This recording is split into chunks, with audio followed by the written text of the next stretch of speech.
Welcome each and every one of you to Watching the World at Noon, where we cover the hot topics that everybody wants to hear about. Already we have some in the audience. We have Bordeaux, we have Deborah. Thank you guys for tuning in. Today we're going to be talking about some major events happening. Did you hear what happened yesterday? I went down to the city. Mamdani was the winner. Is that a shocker to you? A lot of people had issues with him because of his faith-based beliefs. So New Yorkers are talking about it, but we're going to cover it to a certain extent today. Also, did you hear what's happening in the stock market and also with the cryptocurrency? Crypto is down, especially with Bitcoin.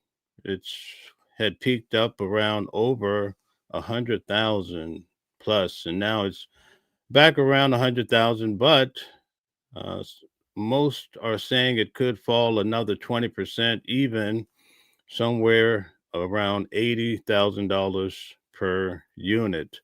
So that's something to think about as you invest in the stock market. You want to make good investments, but we do know that with the change of time, especially with elections, things are subject to change, and that's what's happening already with the market today. Even in the stock market, a lot of stocks are down because a lot of people feel like it's the future is very uncertain. So let's take a look at a few of these points. And before we move forward here, okay, so let's check out as far as crypto, stocks fall as traders pivot. How long can Bitcoin go? Tell us in the audience if any of you guys own any of the Bitcoin or any other of the other cryptocurrencies. In fact, Donald Trump has a Trump coin. Also, his wife has a coin and other family members. Have any of you ever purchased any of Donald Trump's coins? Tell us all about it if you have. But it says Bitcoin fell 21% to 99,000, triggering over $2 billion in liquidations amid a broad market sell-off. So can you imagine that many people sold their Bitcoin because of what's happening with the elections? Something to think about. Let's get to it. One of our moderators, Eric, one of our reporters, had sent this to me. Such a sad event. I'm pretty sure you heard what happened with the plane crash with UPS. Let's check it out.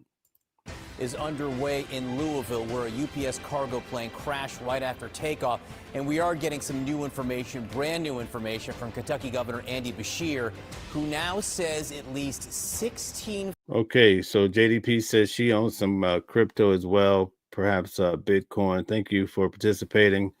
All right, Deborah says good day. So let's see what happened with this major plane crash. 16 family members report loved ones missing after this UPS plane crash. Families have reported loved ones unaccounted for. 16 families say they can't find their loved ones. Now, before the governor said that, we knew at least 7 people were believed dead, but the governor now says that death toll will likely rise. The plane tore through multiple businesses near the airport, among them a petroleum recycling plant that had tanks full of propane and oil. Can you just imagine? That looks terrifying. The plane itself was carrying more than 38,000 gallons of fuel, enough to last the 8-hour flight to Hawaii, where it was headed. The flames and smoke could be seen from miles away. A new photo appears to show the plane's debris scattered on the ground. I live right by an airport, and sometimes the airplanes come so low, you just wonder, like, what's really going on. including that which is believed to be one of the plane's engines. Let's get right to Louisville. CNN's Isabel Rosales is at the scene. Good morning to you. What's the latest? Good morning, John. That piece of new and heartbreaking information, really, from the governor, Andy Beshear, that 16 families had loved ones who did not return home last night. The governor describing this as a significant search and rescue mission that is currently underway. Now, as that mission Anand, welcome back. This happened in Louisville, Kentucky. Thank you. is happening, so too is this investigation here at Louisville Muhammad Ali International Airport with And guys, take a moment to hit the like button, share, and subscribe. Thank you. an NTSB GO team set to arrive today. These are the people that are going to be in charge of conducting this investigation, of finding a reason for Wow, did you see that? That's terrifying. this crash.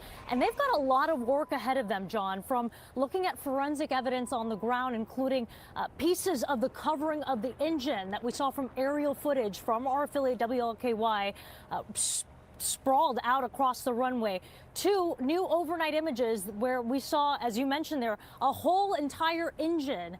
Good morning, Roberto, and also Benja. Welcome you guys in. Bad week for MAGA. Yes, indeed. It was a blue night. Seemingly there on the ground. Another critical piece here is all of this footage that's coming in from surveillance footage, surveillance cameras, including this critical piece of footage showing the moment that this UPS plane is taking off, struggling to take off, and then we see that fire starting to spew from what appears to be the left engine. Now, that plane was likely full of fuel, getting ready for this 8+ hour trip to Hawaii. And then there's also this security surveillance footage from Kentucky Truck Parts and Service showing the moment of impact, just stunning footage, horrible to see, of that giant fireball and the trail of devastation that this crash leaves behind. And this really industrial area surrounding the airport, several businesses impacting, including Kentucky Petroleum. So I'll be flying for the next 2 weeks straight. It makes you wonder sometimes. Cycling that looks to have been directly hit. This business, by the way, kept storage tanks of oil and propane. Listen now to Governor Andy Beshear. Do not go to the crash site. You will put people in danger. You will put yourself in danger. There may be people that still need to be rescued. Do not be the reason that the first responders cannot get to them. There are still dangerous things that are flammable, that are potentially explosive at the site. And John, they're advising. I guess a lot of people want to go there to cover the story. They say, stay at home, stay out the way. Benja says, sorry, MAGA, y'all are no child left behind again. Okay, R says, holy crap. Okay, Gold Digger, welcome in. Yes, this is horrible. Benja says, I'm not surprised Trump didn't say anything, and the chat is moving so fast here. Let me go back and grab that. Sorry. Okay, didn't say anything about it. Yes, Trump is too upset about what happened last night with the Democratic wave, folks. It's pretty big for the Democrats. Michael says Trump made this happen. Okay, Benja says he's so full of unity. I'm so surprised. Okay, Anand says with the shutdown and lack of pay, this is still tragedy. Okay, I wonder if they'll try to link it in somehow. You know how people like to link everything to politics. Anyone, if they find debris, don't touch it, take a picture, report it to Louisville Metro government. John. Feels like we're just beginning to understand the beginnings of the scope of this disaster. Isabel Rosales, great to have you there. Please keep us posted as to what you learn. Sarah? All right, joining us now is the mayor of Louisville, Kentucky, Mayor Craig Greenberg. Thank you so much for being here. I know this is a very hard time for you and the community. We were just, hearing from the governor about the 16 families that are reporting that their loved ones did not show up last night. And of course, it wasn't just the plane, but the business. Just imagine if they announce a plane crash and then your loved ones don't come home. That has to be just the worst, right? Businesses that were engulfed in this explosion. What is the latest on the search for those family members? What are you learning? The latest of about 2 minutes ago is I can now confirm we have found. Deborah says, Mel, I'm concerned with you traveling. Well, yes, indeed. I I've traveled so much this year. I'm heading out to Greece, but before that, I go to Costa Rica and also North Carolina. So I have a lot of traveling to do. But we have to fly sometimes. 9 victims of the crash. Again, we expect that number will continue to rise, but 9 victims have been found so far that have died as a result of this horrible tragedy. We have first responders are on the scene. And by the way, I will be covering Costa Rica. I'll be covering Greece, just like I did Italy. So you guys get to see, for those of you who like to do the tours, if it's not too dangerous, I'll be walking the streets. You know how I do it. Now that it's daylight again, the coroner has been working through the night and is there. NTSB will be arriving shortly in Louisville.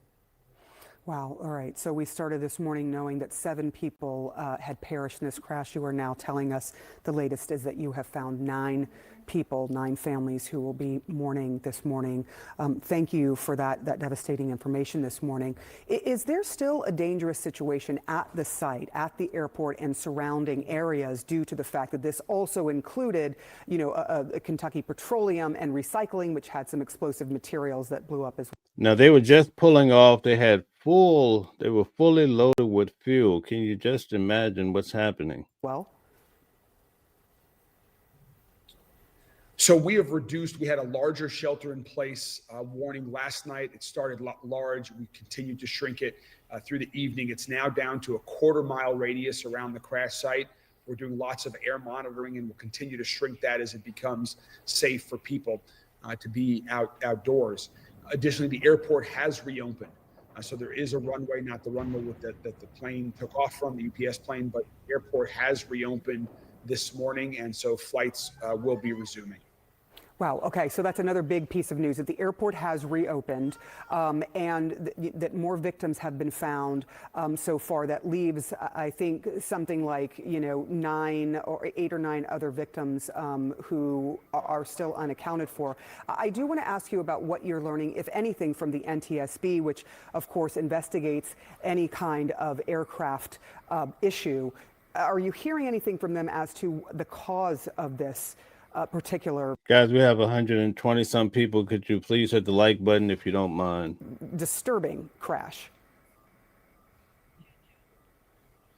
Not yet. I don't have any information on the cause yet. I was in touch with NTSB officials last night, have already been this morning. They're on their way here. And so as soon as... Okay, so we have a lot of ground to cover. We're going to cover Donald Trump's speech, the breakfast speech. We're also going to cover Mamdani. Toward the end, I want to go through the main news for those who are viewing on their lunch break. Donald Trump's administration could be cutting Social Security. So on top of what we're seeing now with the food stamp debacle and the WIC debacle, Donald Trump has a post out. What? Okay. The Trump administration is proposing changes to Social Security disability benefits that will make access to those benefits significantly harder, according to new reporting from ProPublica. One change would be to update the job listings used to determine whether a worker has the skills to do another less strenuous job instead of receiving assistance. Another change would almost entirely remove age as a criteria for eligibility. So what we're seeing with food stamps, especially like with WIC and also Section 8, Donald Trump's administration is having like a reapplication of all the participants, and they're going through a tough process, and they have to prove pretty much their standing in the United States. They want to make sure that no illegal immigrants are receiving any type of benefits at all. So that's what we're seeing here. Now, we're also getting a conflict of what we're hearing that people are going to receive half of their benefits, but Donald Trump posted on his platform that he's not going to open this back up until those Democrats change their position and open the government. So let's see how this plays out. Putting the applications of older workers in the same pool as younger workers. If adopted in its current form, ProPublica reports that as many as 1.5 million Americans could lose eligibility. Now, do you see what it says here? Red state workers could lose out on disability benefits as Trump administration rewrites eligibility rules. So this is not just affecting Democrats. This is affecting Donald Trump's key voters in the red states. Eligibility over the next decade, and workers in Republican-led states will be hit the hardest. Joining us now, ProPublica reporter Eli Hager. Eli, thanks for joining us. Let's start small. Tell me about one of the people you interviewed for this story and how these new changes might affect him. Sure, I interviewed somebody. Okay, before we get started, let's go through some of the comments. I want to make sure I get everybody here. Lori, welcome back. Oh, Lori. Oh, my goodness, stop. Okay, Stacy Johnson says Democrats are converting to the Muslim religion and they don't want democracy anymore. They want communism. Okay. Turd Ferguson says, it's as if the GOP doesn't even know who their votes are. Okay, thank you very much. Thank you guys for all the likes, the comments. I really do appreciate it. Stephen Murdoch says food stamps are communism. Okay.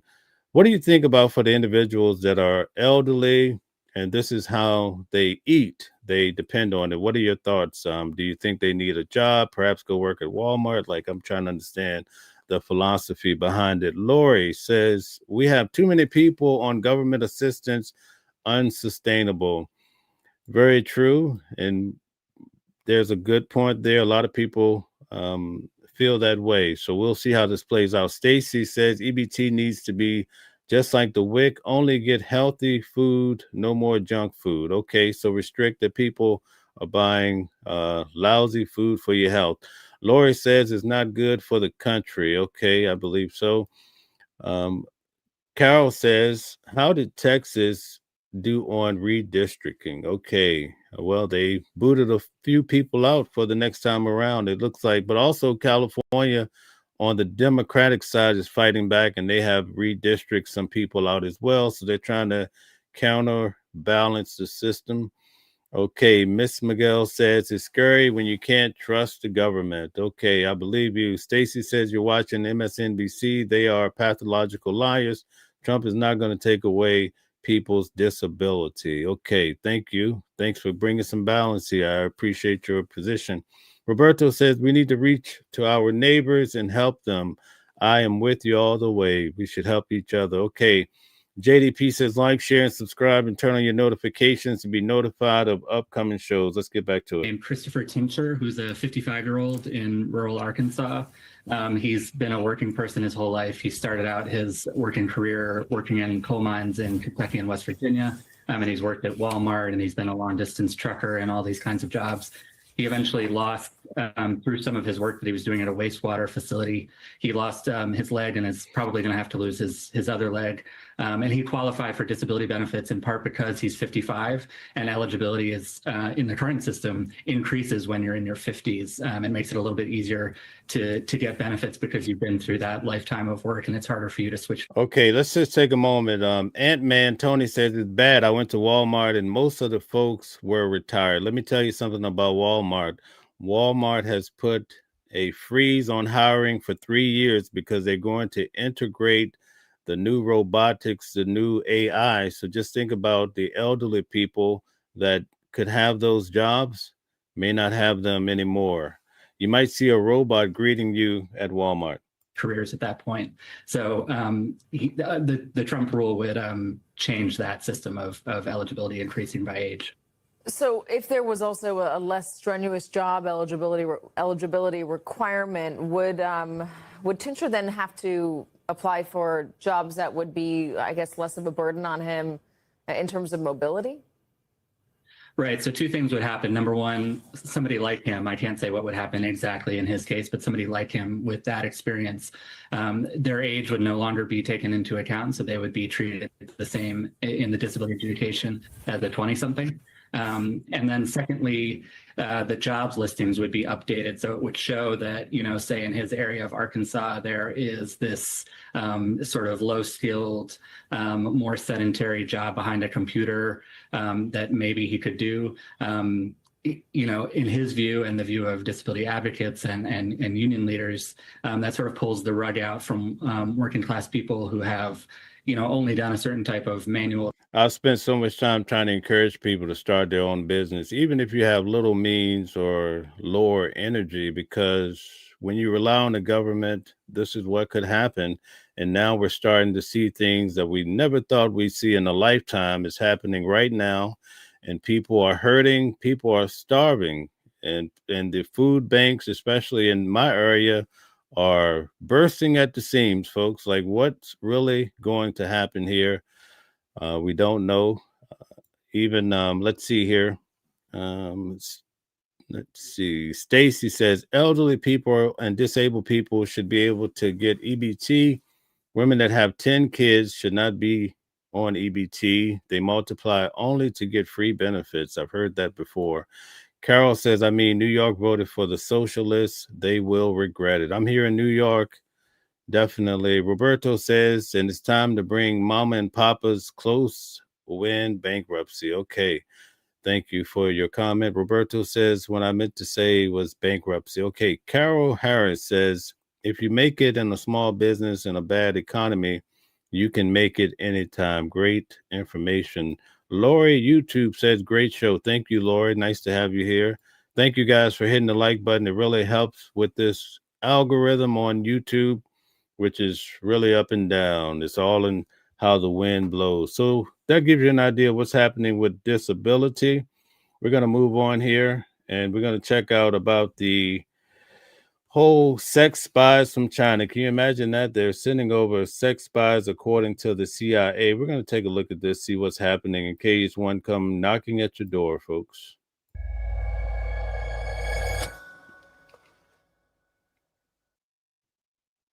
Well, both countries stay in power, both regimes stay in power through very powerful intelligence and state security apparatus. That's really their top tool for staying in power and for advancing and for staying ahead of us.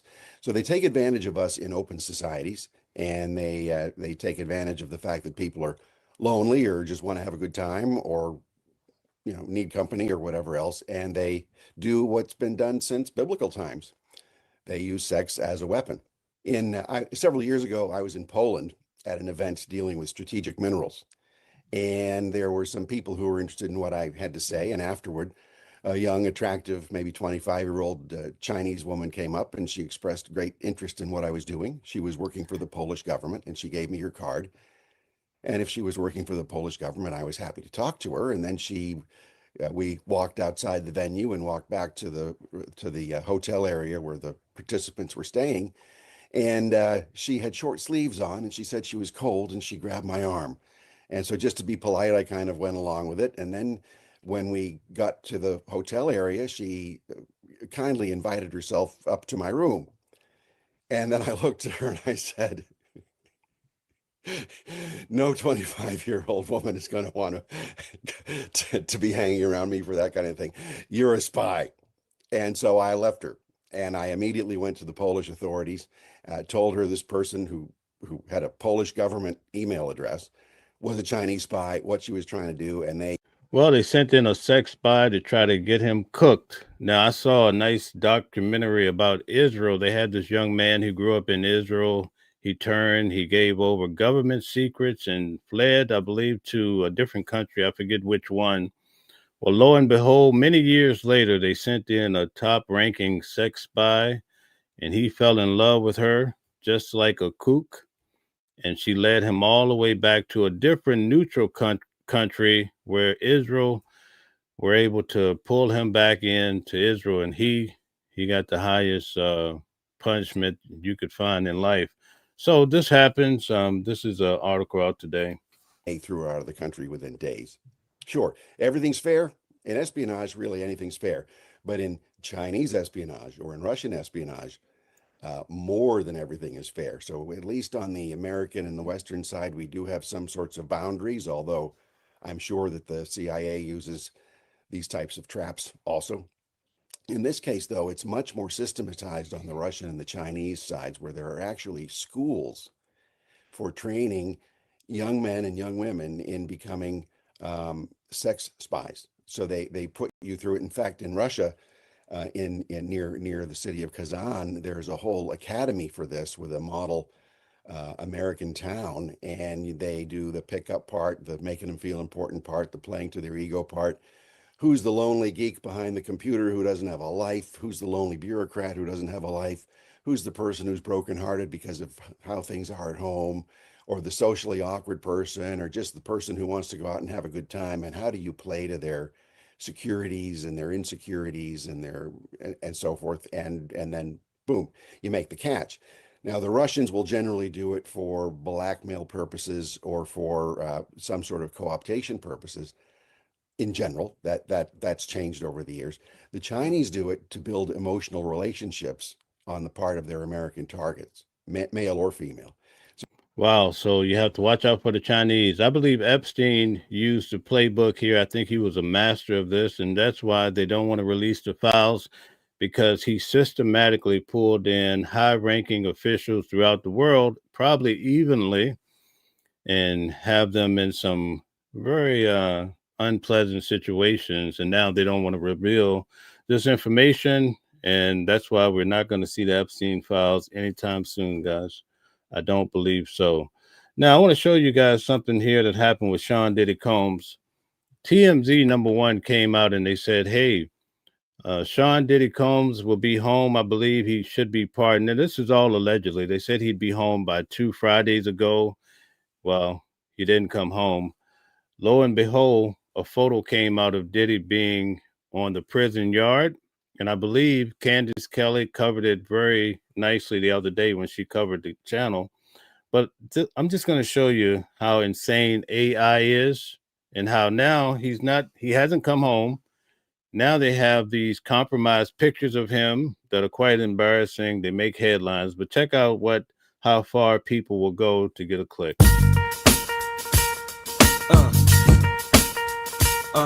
Yeah.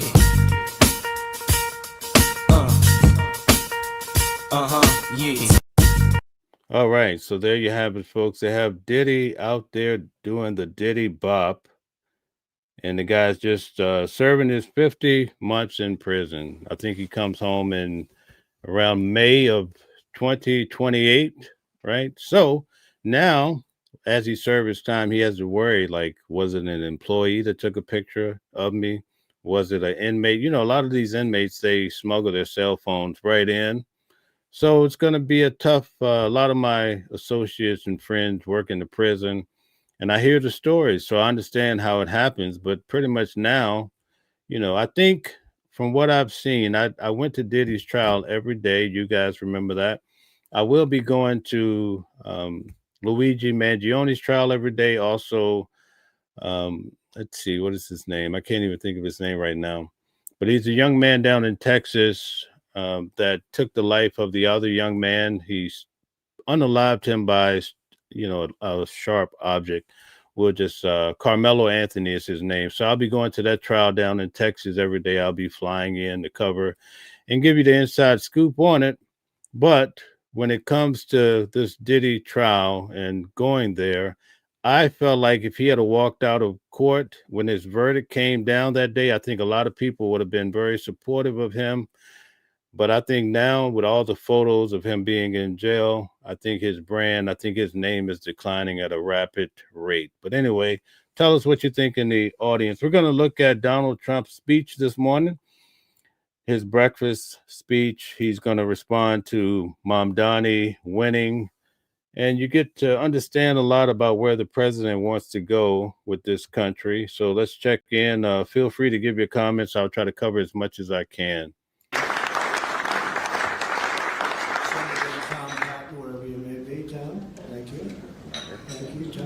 And this is the president's breakfast speech. It's hot off the press.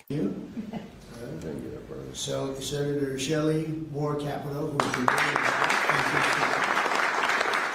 Senator James Langford from one of my favorite states, 77 out of 77. Reagan was 56. That was the record. We got every one of them. Thank you, Jim.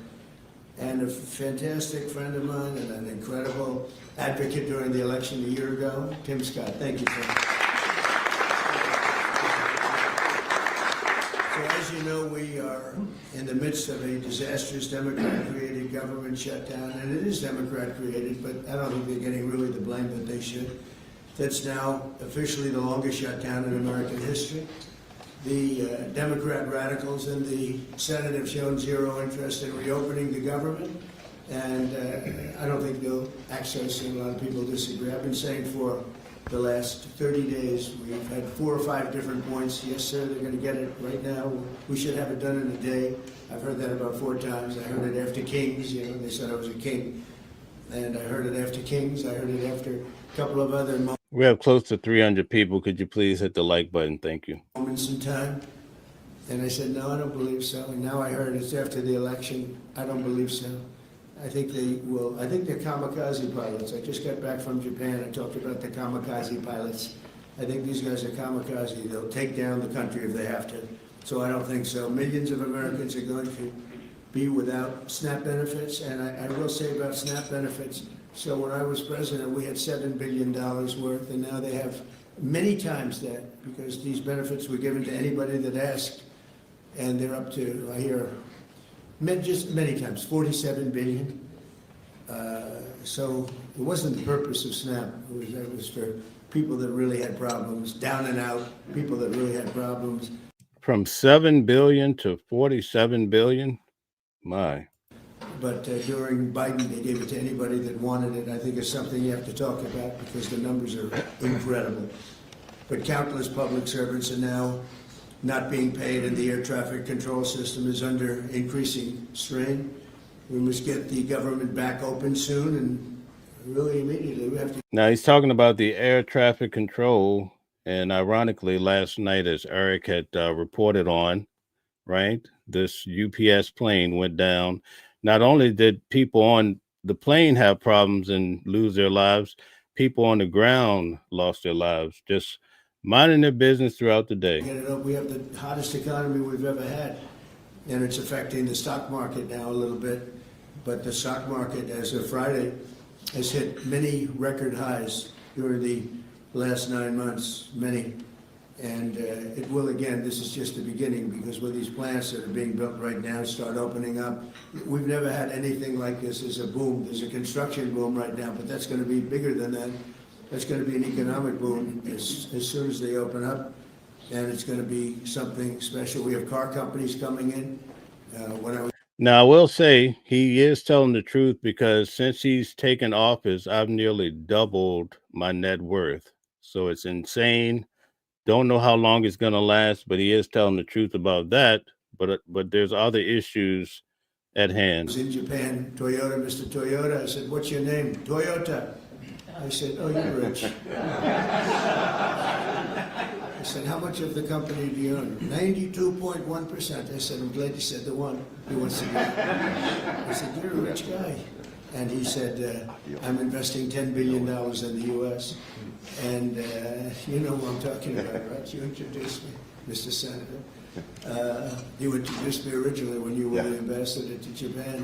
He's still good. He's still strong. But he had no interest in investing in this country.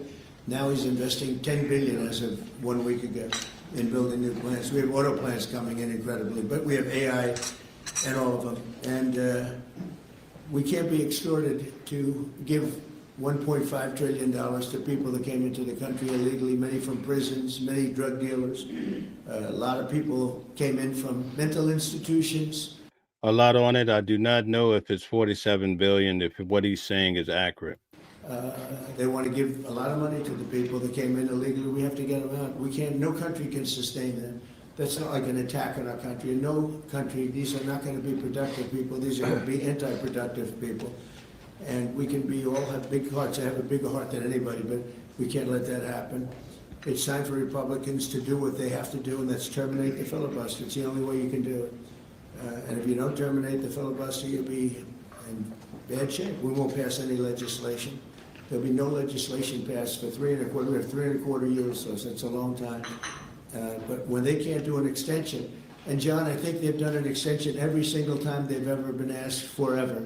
This is the first time they haven't done an extension. Extensions are supposed to be easy, but if they won't do an extension, they won't do any bill, even a simple bill. And we should do our own bills. We should get out, we should do our own bills, We should open up, we should start tonight with the country's open, congratulations. Then we should pass voter ID. We should pass no mail-in voting. We should pass all the things that we want to pass, make our elections secure and safe, because California is a disaster. Many of the states are disasters. But can you imagine when they vote almost unanimously against voter ID? All we want is voter ID. You go to a grocery store, you have to give ID. You go to a gas station, you give ID. But for voting, they want no voter ID. It's only for one reason, because they cheat.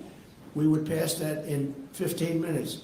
If you don't get it, you'll never pass that. You'll never talk about mail-in ballots. Mail-in ballots make it automatically corrupt. If you have mail-in ballots, automatically it's correct. Even Jimmy Carter, they had the Carter Commission after he got out of office, and he had a group of very distinguished people, Democrats and Republicans, and they passed, they recommended things take place. It was a long time ago. And they said about mail-in ballots, if there is mail-in ballots, there will definitely be corruption, because, you know, they pass through too many hands.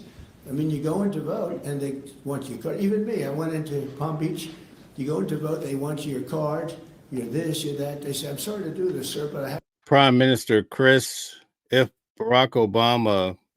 Donald Trump runs in 2028 from some miracle, then I guess you're right. Barack Obama should be able to run too.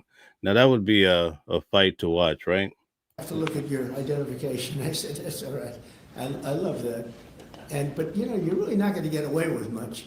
It was very, very professional and very good, the way it's supposed to be.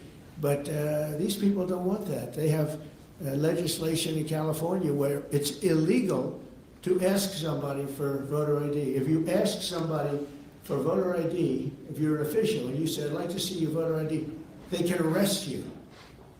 Okay? They can arrest you because they want to cheat, and they get away with it, and the Republicans let them get away with it, and we won't do that if we have to filibuster. So we're gonna talk about that a little bit, and we're gonna see if we can sway, because I know we have a lot of, not a lot, I'd say half feel this way, maybe a little bit less than half, and it's time to have a really good talk. If I thought that they weren't going to pass the filibuster, I wouldn't even bring it up. They're gonna pass it within the first hour. If they take power, and it's more likely that they take power if we don't do it, because we're not going to be passing any legislation. They're not going to approve anything. We're going to go 3¼ years. There won't be one bill that we're going to pass. Because the easiest thing to pass is exactly right now what they won't pass. And they'll do that, and they'll wreak havoc. But let's assume they get it. They're doing it anyway, so it wouldn't matter. They're doing it anyway. And, you know, I have a case where I have great U.S. attorneys that can't be approved because of the blue slips. The blue slips, I think you should terminate blue slips, too. It's a mental termination because it's really a custom.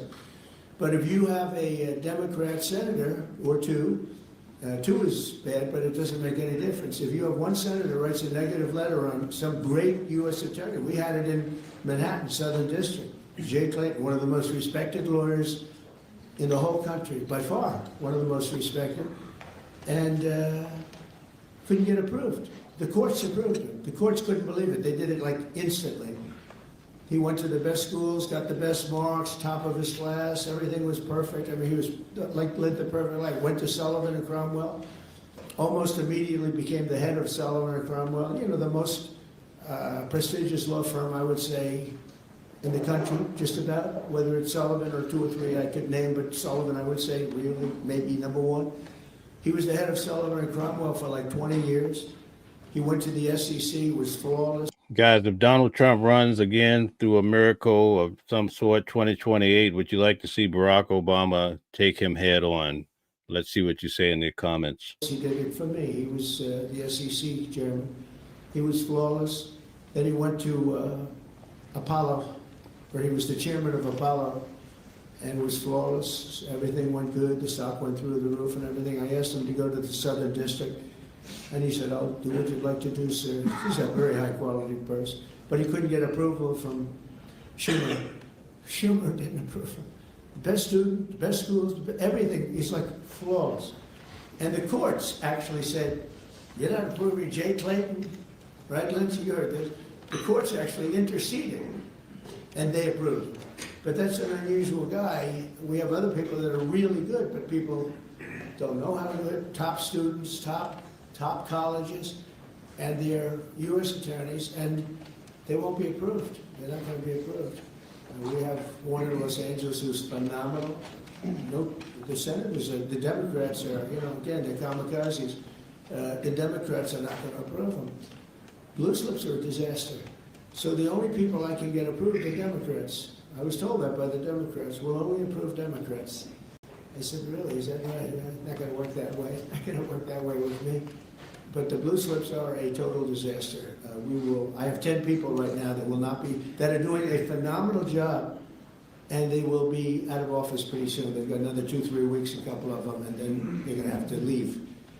And it's actually a blight on their record because, nobody knows why they're there, but it looks like they served 8 weeks and then they had to leave. But they're not going to get the approval because the Democrat, radical left, lunatic senators are saying you can't, we're not going to approve you. And if we're not going to approve you, I had actually one Republican who got 2 great letters, but it turned out that he was a rhino, but that was a nice term for him. Now, he got 2 letters of approval, and when I said 2 Democrats approved him, I had to fire him because I figured if 2 Democrats approved him, they wrote the most beautiful letters. I found out, yeah, this is strange, and he was no good. I fired him. He was really not much of a Republican. The recommendation of that one wasn't such a good recommendation. Somebody will tell you who recommended it, but it wasn't exactly the best. But when I saw when I saw the 2 senators from Virginia gave him glowing marks, Tim, I said, let me see this. I read the most beautiful letters I've ever seen. I said, I called him up. I said, sorry, you're fired. Get the hell out of here. And but it's a horrible thing. Blue slips is a horrible thing because I have the right to pick judges and I have the right to pick U.S. attorneys, and this takes away the right from me. And I think we're going to go to court on it, and we'll see what happens in court. But it gives the president, it takes away the right of the president to pick people to serve on the court and to serve as U.S. attorneys, which is very important. But the biggest thing is the filibuster. We have to get the country going. We will pass legislation at levels you've never seen before, and it'll be impossible to beat us. By the way, if they do, they're going to do it anyway, and they are going to immediately do the filibuster. And when they do the filibuster, they're going to pack the court. They want at least 5 justices. Now I hear it's up to 5. I actually heard up to 7 and up to 9, okay? They want new judges. They want to pack the court, and they will do it in the first day, maybe the week. Maybe they'll slow it down because there's no reason to rush. But they'll do it the first week. They'll vote on this. And I have friends over there that are Democrats, I'm close to a lot of people. And I asked them about that because some people say, well, maybe they won't do that. I mean, they destroyed the career of Manchin and Sinema, and they got them out there with the only objectors. Nobody else is going to object. They're going to do it the first day. They're going to pack the court. They're going to make D.C. a state, and they're going to make Puerto Rico a state. So now they pick up 2 states. They pick up 4 senators. Okay? You think you have problems? They're going to do all of the things. They're going to pick up electoral votes. It's going to be a very, very bad situation. And it's done.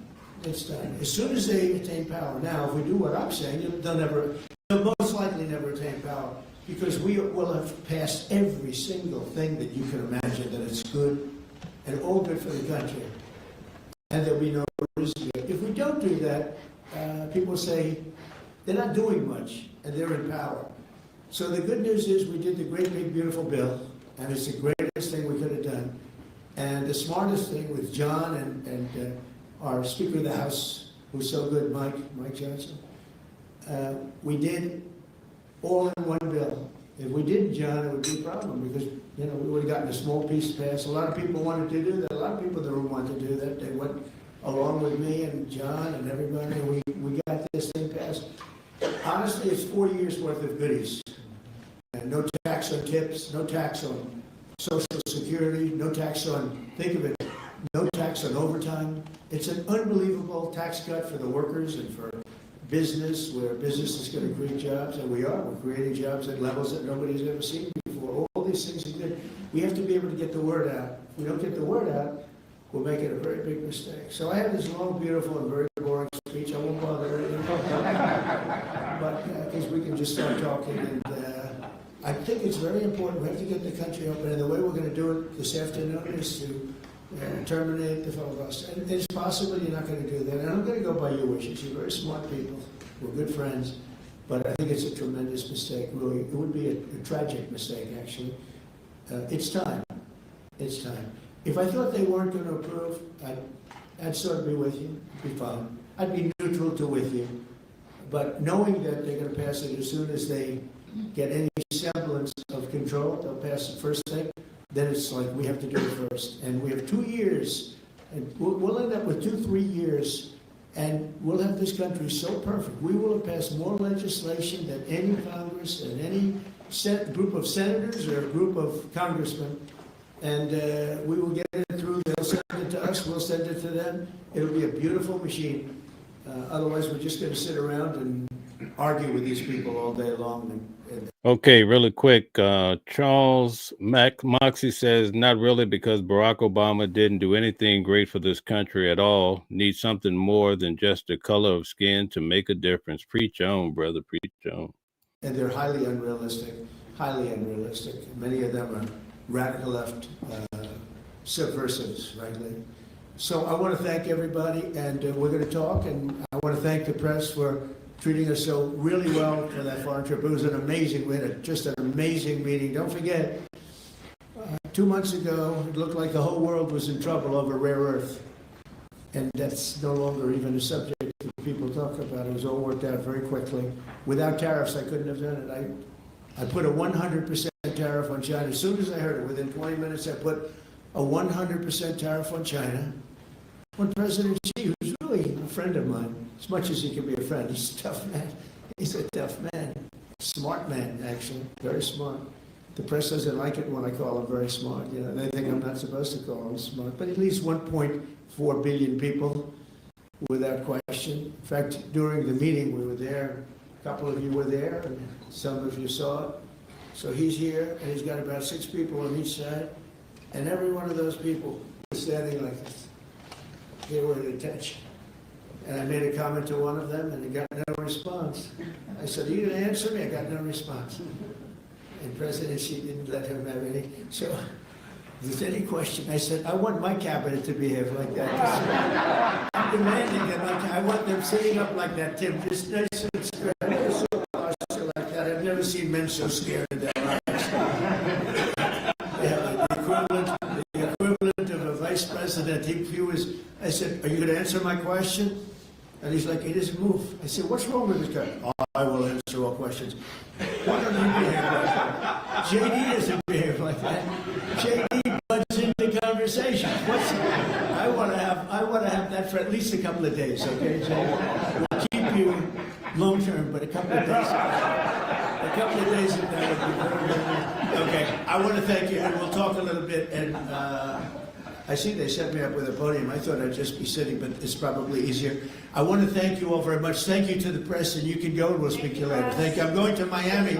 All right, there you have it, folks. We have one more speech for those who are able to hang out for a little bit. We're going to get to Mamdani. He gave what I call a Barack Obama textbook speech. If you notice, he sounds quite like Barack Obama. Check it out.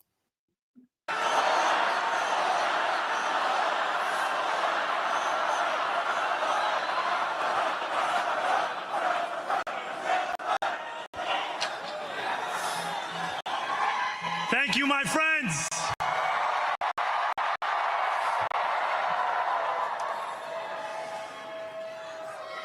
The sun may have set over our city this evening, but as Eugene Debs once said, I can see the dawn of a better day for humanity.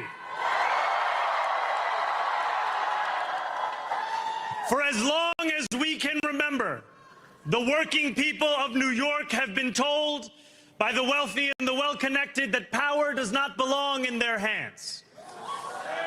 Fingers bruised from lifting boxes on the warehouse floor, palms calloused from delivery bike handlebars, knuckles scarred with kitchen burns. These are not hands that have been allowed to hold power. And yet, over the last 12 months, you have dared to reach for something greater. Doesn't that sound like Barack Obama, right? Tonight, against all odds, we have grasped it. The future is in our hands. My friends, we have toppled a political dynasty.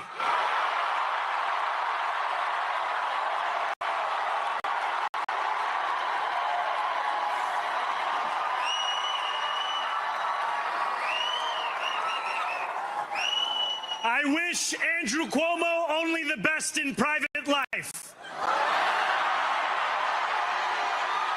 But let tonight be the final time I utter his name as we turn the page on a politics that abandons the many and answers only to the few.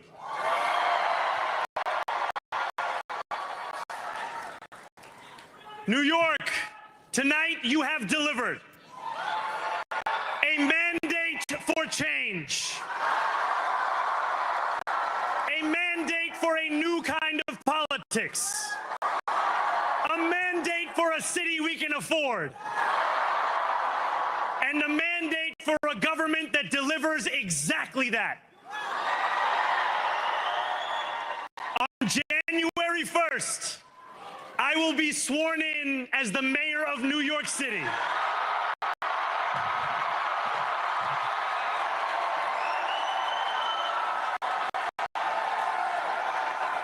And that is because of you.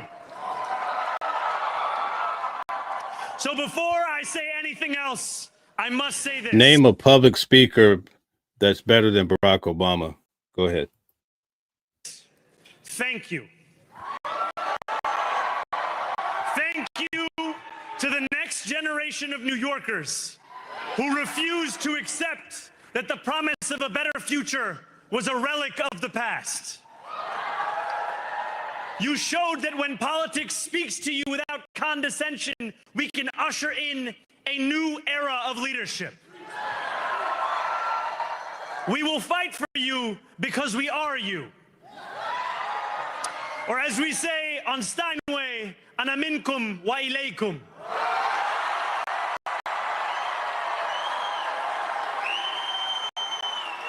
Thank you to those so often forgotten by the politics of our city who made this movement their own. I speak of Yemeni bodega owners and Mexican abuelas, Senegalese taxi drivers and Uzbek nurses, Trinidadian line cooks and Ethiopian aunties. Yes, aunties. To every New Yorker in Kensington and Midwood and Hunts Point, know this. This city is your city, and this democracy is yours too.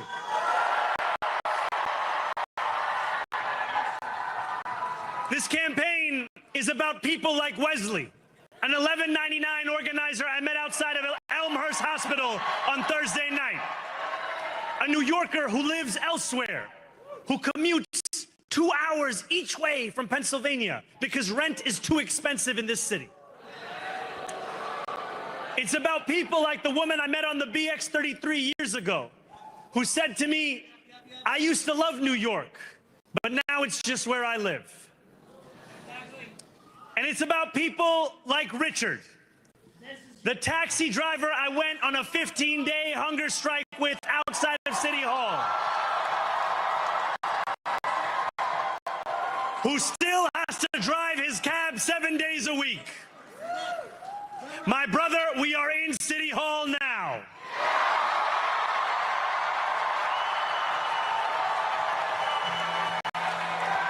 This victory is for all of them, and it's for all of you. The more than 100,000 volunteers who built this campaign into an unstoppable force. Because of you, we will make this city one that working people can love and live in again. With every door knocked, every petition signature earned, and every hard-earned conversation, you eroded the cynicism that has come to define our politics. Now, I know that I have asked for much from you over this last year. Time and again, you have answered my calls. But I have one final request. New York City, breathe this moment in. We have held our breath for longer than we know. We have held it in anticipation of defeat. Held it because the air has been knocked out of our lungs too many times to count. Held it because we cannot afford to exhale. Thanks to all of those who sacrificed so much, we are breathing in the air of a city that has been reborn.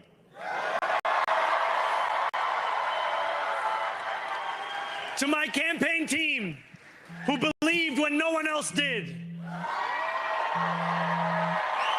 and who took an electoral project and turned it into so much more, I will never be able to express the depth of my gratitude. You can sleep now. To my parents, Mama and Baba, you have made me into the man I am today. I am so proud to be your son. And to my incredible wife, Rama, Hayati, there is no one I would rather have by my side in this moment and in every moment. To every New Yorker, whether you voted for me, for one of my opponents, or felt too disappointed by politics to vote at all, thank you for the opportunity to prove myself worthy of your trust. I will wake each morning with a singular purpose: to make this city better for you than it was the day before. There are many who thought this day would never come, who feared that we would be condemned only to a future of less, with every election consigning us simply to more of the same. And there are others who see politics today as too cruel for the flame of hope to still burn. New York, we have answered those fears. Tonight, we have spoken in a clear voice. Hope is alive. Hope is a decision that tens of thousands of New Yorkers made day after day, volunteer shift after volunteer shift, despite attack ad after attack ad. More than 1 million of us stood in our churches, in gymnasiums, in community centers. Guys, take a moment, hit the like button, share, and subscribe. Thank you. As we filled in the ledger of democracy. And while we cast our ballots alone, we chose hope together. Hope over tyranny. Hope over big money and small ideas. Hope over despair. We won because New Yorkers allowed themselves to hope that the impossible could be made possible. And we won because we insisted that no longer would politics be something that is done to us. Now it is something that we do.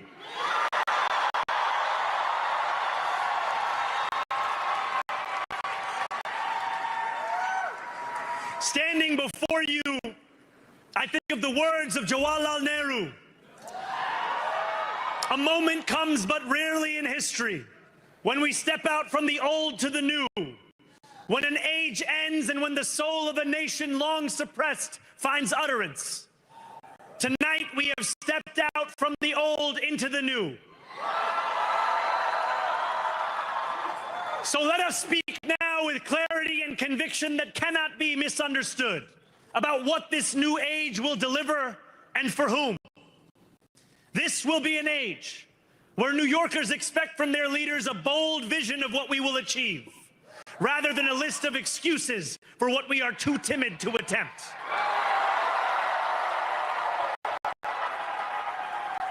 Central to that vision will be the most ambitious agenda to tackle the cost of living crisis that this city has seen since the days of Fiera LaGuardia.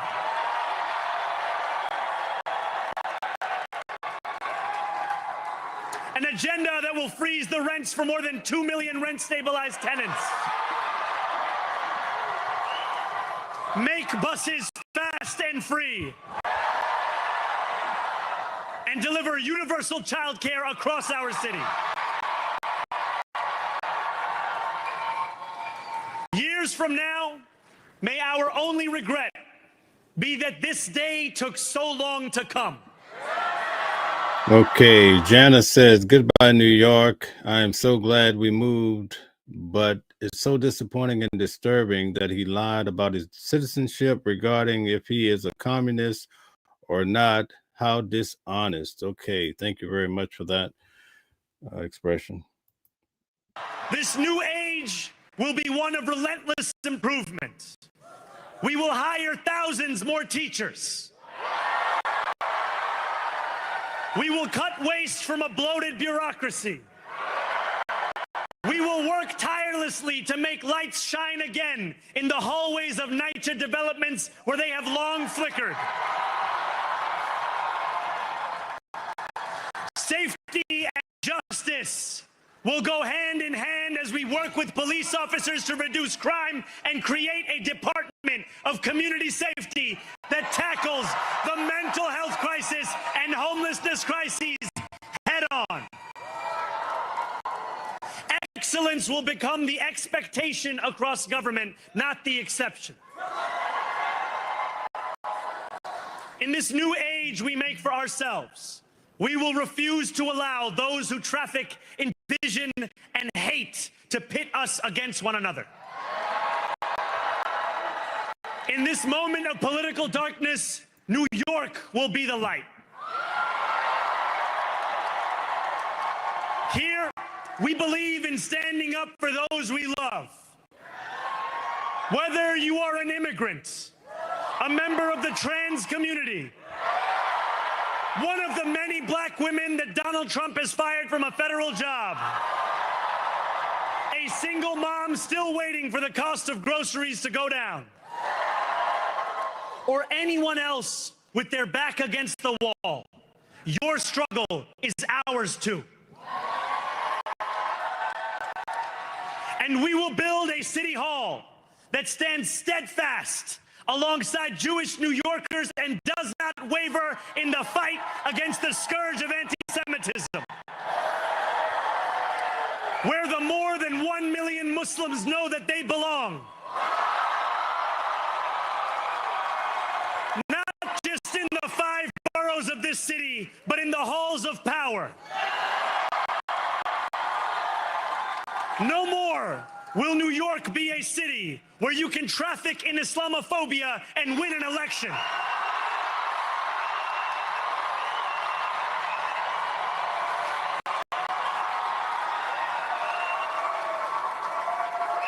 This new age will be defined by a competence and a compassion that have too long been placed at odds with one another.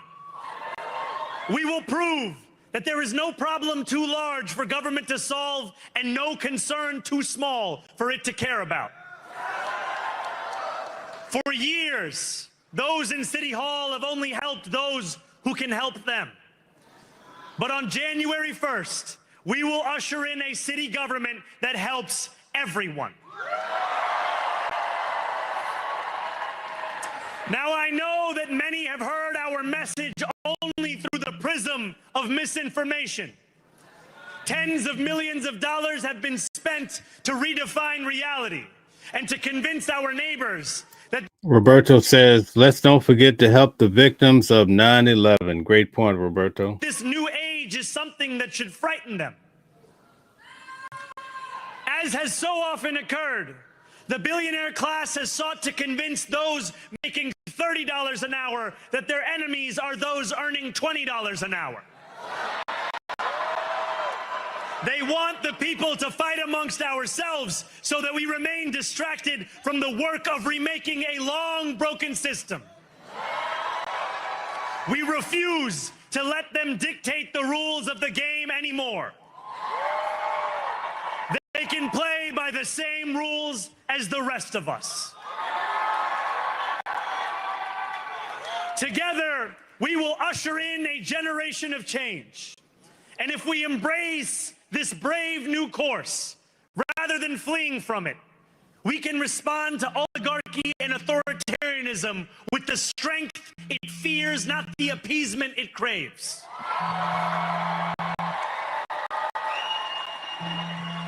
After all, if anyone can show a nation betrayed by Donald Trump how to defeat him, it is the city that gave rise to him.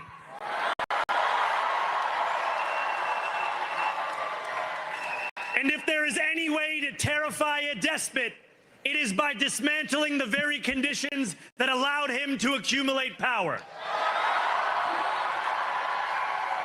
This is not only how we stop Trump, it's how we stop the next one.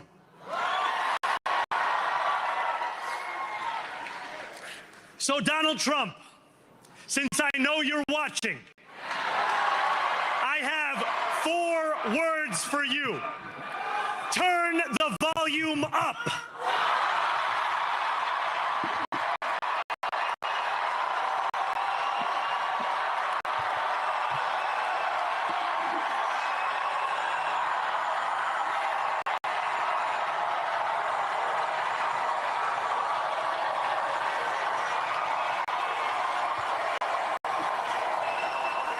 We will hold bad landlords to account because the Donald Trumps of our city have grown far too comfortable taking advantage of their tenants. We will put an end to the culture of corruption that has allowed billionaires like Trump to evade taxation and exploit tax breaks. We will stand alongside unions and expand labor protections because we know, just as Donald Trump does, that when working people have ironclad rights, the bosses who seek to extort them become very small indeed. New York will remain a city of immigrants, a city built by immigrants, powered by immigrants, and as of tonight, led by an immigrant.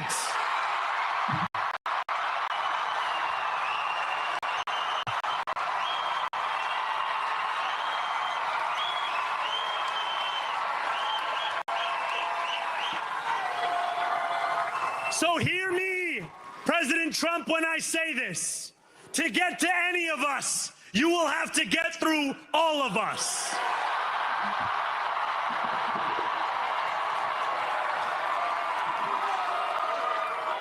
When we enter City Hall in 58 days, expectations will be high. We will meet them.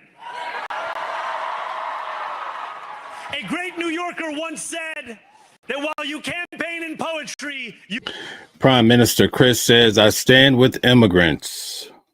You govern in prose. If that must be true, let the prose we write still rhyme, and let us build a shining city for all. And we must chart a new path, as bold as the one we have already traveled. After all, the conventional wisdom would tell you that I am far from the perfect candidate. I am young, despite my best efforts to grow older. I am Muslim. I am a democratic socialist. And most damning of all, I refuse to apologize for any of this. And yet, if tonight teaches us anything, it is that convention has held us back. We have bowed at the altar of caution, and we have paid a mighty price. Too many working people cannot recognize themselves in our party. And too many among us have turned to the right for answers to why they've been left behind. We will leave mediocrity in our past. No longer will we have to open a history book for proof that Democrats can dare to be great. Our greatness will be anything but abstract. It will be felt by every rent-stabilized tenant who wakes up on the first of every month, knowing the amount they're going to pay hasn't soared since the month before. It will be felt by each grandparent who can afford to stay in the home. Ark Gabriel says to all you haters, New York is saved. They have worked for,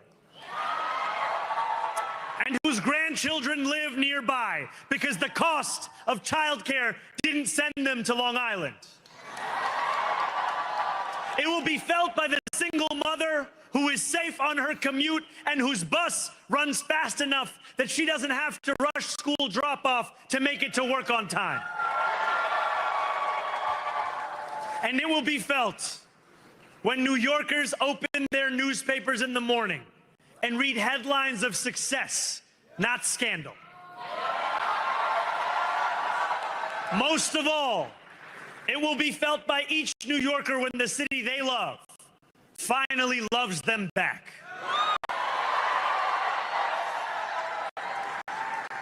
Together, New York, we're going to freeze the...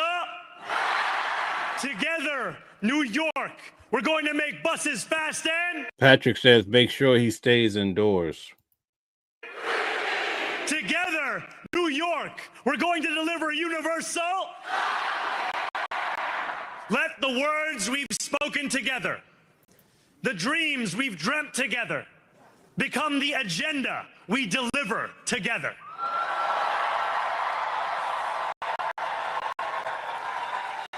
New York, this power, it's yours. This city belongs to you. Thank you. Okay, so there you have it, folks. In New York, we have Mamdani. A lot of people are concerned because, you know, New York has a high, I don't want to say the word, well, I'll say it, Jewish population. So a lot of people are concerned because he's a Muslim. How's all of this going to play out? I think it had a big role in this election. Deborah says, one of our neighbors paying $2,300 rent and no help to maintain home. So you're down in Florida with DeSantis. Okay, all right. Eli says radical socialist. Yes, indeed. That's what they're saying about Mamdani. Butch said, just like California, people will leave New York. Did you see the governor in Texas says he's putting 100% tariff on people that want to leave New York and go to Texas. This is a very interesting time. People are really jumping on the tariff bandwagon. Prime Minister says New York wins. Okay. Prime Minister Chris, welcome in. Stick around with us. Like the video, share, subscribe. Essential Oil Queen. All right. Sounds like you have some products. Tell us all about it. Their speeches of promise after oppositions concede always sound promising until the shit goes south. I hope I'm wrong on this one. All right, we'll have to see what happens. Maybe you're a prophet. You're given a prophecy today. Maybe it'll come true, maybe not. Eli says bye-bye to New York. Why do you say that? That sounds like Cuomo. Cuomo said New York would be going bye-bye because of the socialist Mamdani. Okay, JDP says, enjoy what you're watching. Please like, share, and subscribe, and consider becoming a member.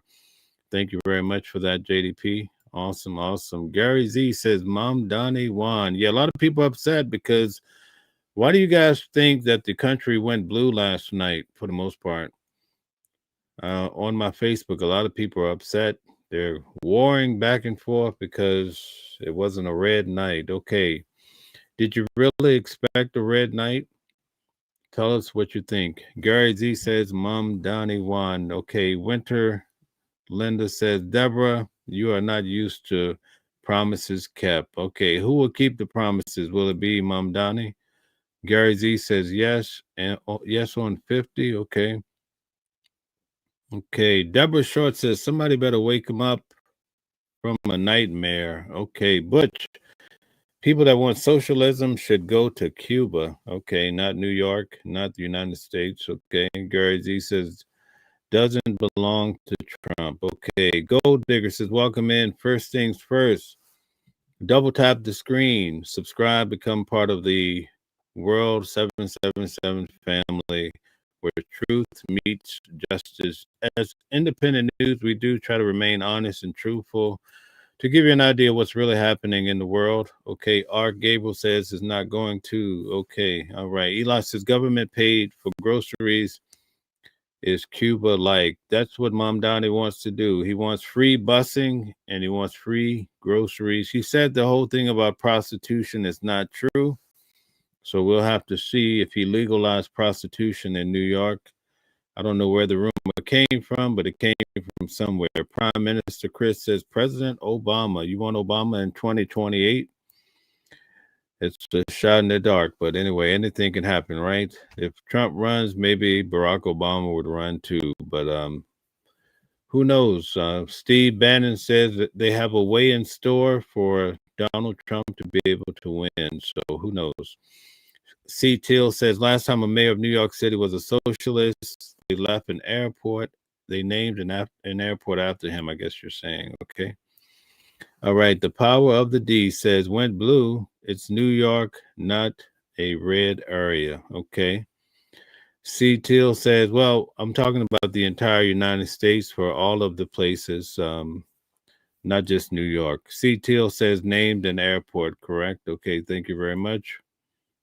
Ark says the illegal deportations happening, the food prices going up, while Medicaid being taken away, Trump's enjoying his party and rich gifts, bailing out Argentina and letting American farms go broke. That does not sound too promising. What's going on, folks? Deborah Thiel says fear and threats, Mel. Loss of right programs built to help we the people. Okay, they're not concerned about that. Why is that the case? John Stevenson, you've been participating so much. Thank you very much for that. He says, I don't care about the red night, just not a socialist night. Would have voted for a moderate Democrat. Okay, that's what you like, a moderate Democrat. Okay. I think what's going to happen is the country is going to go back blue. That's the way it always, the pendulum always swings. Once people get fed up with one side, they all vote to go. That brings out the votes to go the other way. We see an example of that last night. I think the midterm elections, we're going to see the same way. Essential Oil Queen says, how does the work Americans charging tariffs on Americans in regards to New Yorkers moving to Texas? Well, that's what they want to do. They want to charge those tariffs. It's getting out of hand. Think about it. People are not getting their food stamps, WIC. What are these people doing? Is there anyone concerned about them? And we're all American people, but people are divided, pointing fingers. I hear every day that the people who are on these services are lazy bums. They need to go get a job. Roberto says left and right, get together and fix your freak ups. Okay, he wants everybody to come together. The power of the D says, like I said, I give it 5 years before New York feels the effects of socialism and how it's going to crush itself. Written is false premise of free. Yes, indeed. We're going to see how this all plays out. It could be a good thing, but most people feel like from what I'm seeing, it's going to be a tough scenario because of the New Yorkers having to ultimately pay for the free busing, I think free child care, and also governmental grocery stores. Have you ever seen that? Do you guys have any of that in the states that you're tuning in from? Tell us all about it. Thank you guys for all the comments. We really do appreciate all the support here on the channel. All right, so I guess that wraps it up for our lunch show? Okay. Hippolito says no. Okay. Thank you for that comment as well. Well, that wraps it up for our show today. Thank you guys for tuning in. We'll be back tomorrow.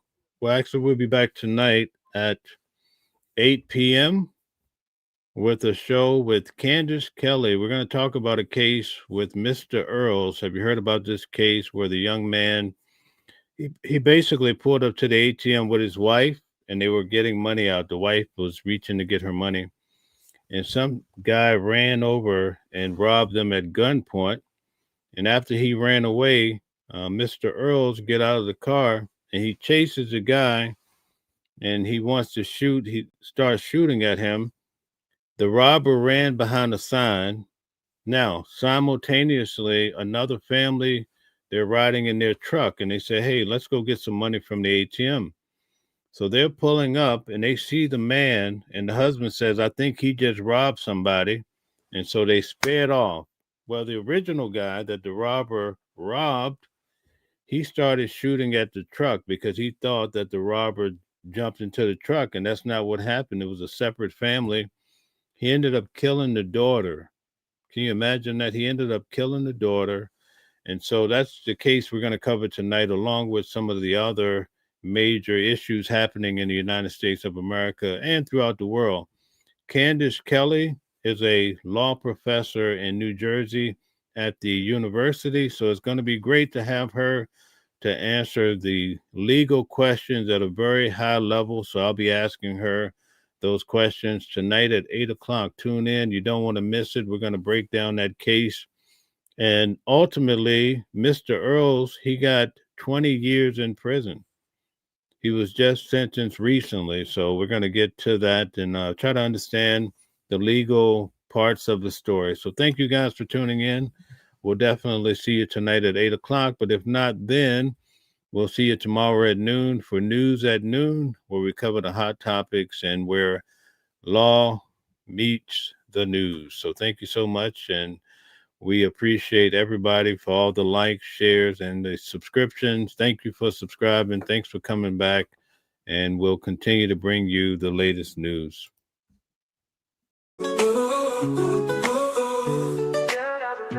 Different voices, but the same song. Living a world where we all belong. Kindness leading the way, breaking the chains. In the symphony of love, the thing remains. Embracing diversity, brighter days in sight. Watching the world sharing love and light. Hearts beating as one in our peaceful flight.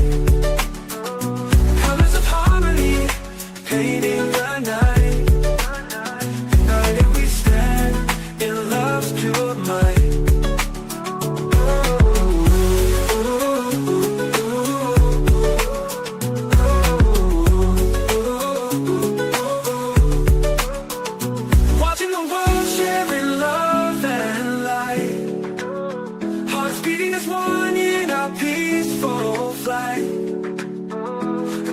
Harmony, painting the night.